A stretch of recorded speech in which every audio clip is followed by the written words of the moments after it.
لكل جعلنا منكم شرعة ومنهاجا. Il est bien de rappeler, de se rappeler ensemble. Parfois, on se perd dans les jugements. Quand on étudie le fiqh, il y a beaucoup de jugements. Ça c'est halal, ça c'est haram, ça c'est permis, ça c'est interdit. Et à force de entendre beaucoup ces jugements, on a tendance à se perdre et à oublier les raisons qui nous poussent à savoir qu'est-ce qui est permis, qu'est-ce qui est interdit, qu'est-ce qui est halal, qu'est-ce qui est haram. Et on tombe dans un tourbillon de juste halal haram.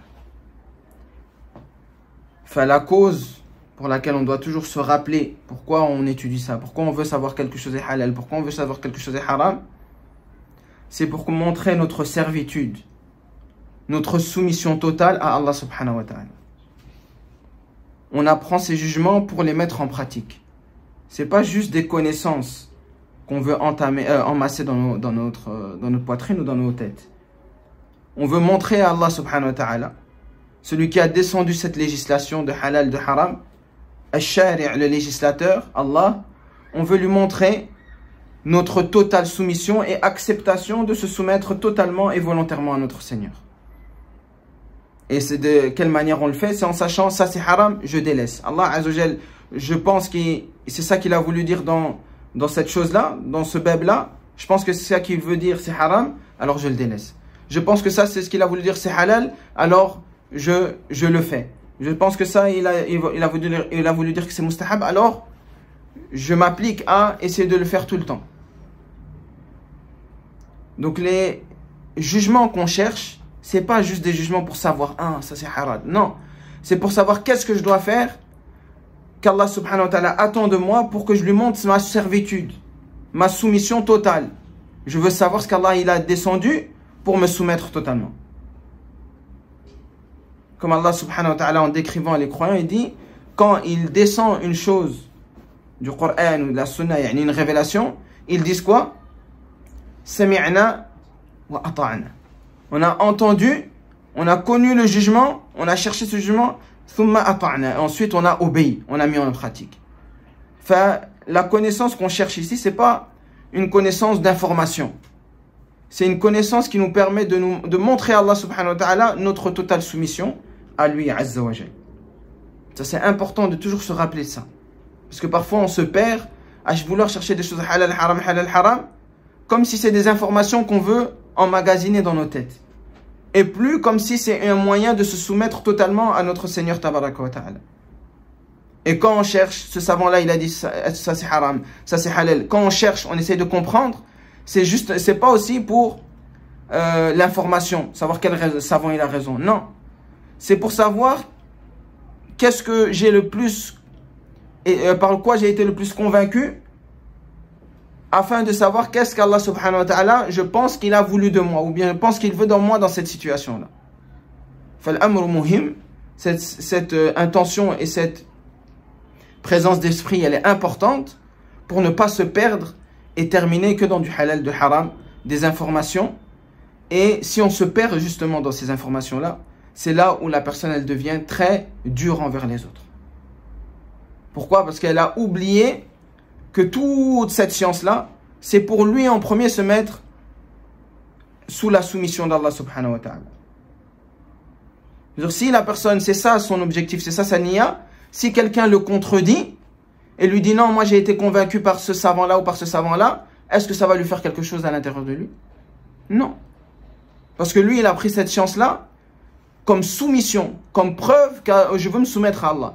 Et quand il voit quelqu'un d'autre, il dit non, moi j'ai été convaincu par un autre savant, il voit dans cette personne-là une autre personne qui a eu la même niya. Il a été convaincu que ça, je pense que c'est ce qu'Allah subhanahu wa ta'ala attend de moi, alors je le mets en pratique. Donc il va être content de son frère, il ne va pas être fâché. Il va être content que son frère, il cherche ce qu'Allah il veut dire, ce qu'Allah il attend de moi, pour que je puisse lui montrer ma soumission. Enfin, quand il y a deux avis différents, il ne trouve pas ça comme une concurrence. Et on trouve ça comme une concurrence si on s'arrête que aux informations. Halal, haram. Je veux dire, non, moi c'est moi qui ai raison. Parce que là, je me suis arrêté qu'à l'apparence. Halal, haram, halal, haram. Mais si je vois dans l'autre, il prend d'une personne de confiance, un avis de confiance, et il me contredit cet avis-là, est-ce que ça va me faire un mal? Ça va rien me faire du tout. Et au contraire, je veux trouver mon frère comme quelqu'un de bien. Je vais avoir une bonne opinion de lui. Pas le contraire, je vais avoir une mauvaise opinion et il suit ses passions et il a khiri. Donc la niya centrale, c'est la soumission. Qu'est-ce qu'on apprend et comment on doit se soumettre à Allah subhanahu wa ta'ala. Et c'est ça qui va nous permettre d'avoir un cœur très élargi envers nos frères, envers la divergence et envers leur manière d'interpréter certains textes. Tamam? Et ça, c'est très important. J'ai voulu commencer par ça parce que de moi-même, je sais que apprendre beaucoup, au final, c'est comme si on apprend pour juger l'autre. Inconsciemment, barakallahu fik. On apprend comme si, au final, on juge l'autre. Ah, il fait pas comme moi j'ai appris ça, c'est pas bien, qu'est-ce qu'il a fait? Alors que je sais pas si c'est pas bien, qu'est-ce qu'il a fait. Mais quand je prends ça comme une adoration spécifique, avec laquelle je montre à Allah subhanahu wa ta'ala que je me soumets totalement à lui, là, que l'autre il fait autre chose que moi, ça va pas me faire grand chose. Je vais me dire, peut-être il a lu, peut-être il a eu connaissance d'un autre avis. Je vais pas directement tomber dans le jugement. Ah, il a pas fait comme j'ai appris.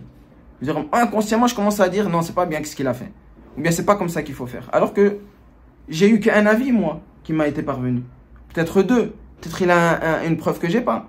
Peut-être un autre savant qui a donné une preuve, je sais pas. Et tout ça, ce qui permet d'avoir un cœur très élargi, c'est de entreprendre l'étude de cette science avec cette niya salihah. Et penser des autres frères qu'ils ont la même niya que toi. Et pas penser justement qu'ils veulent te contredire. Ils veulent avoir raison. Ça, c'est seulement si on veut confronter les informations.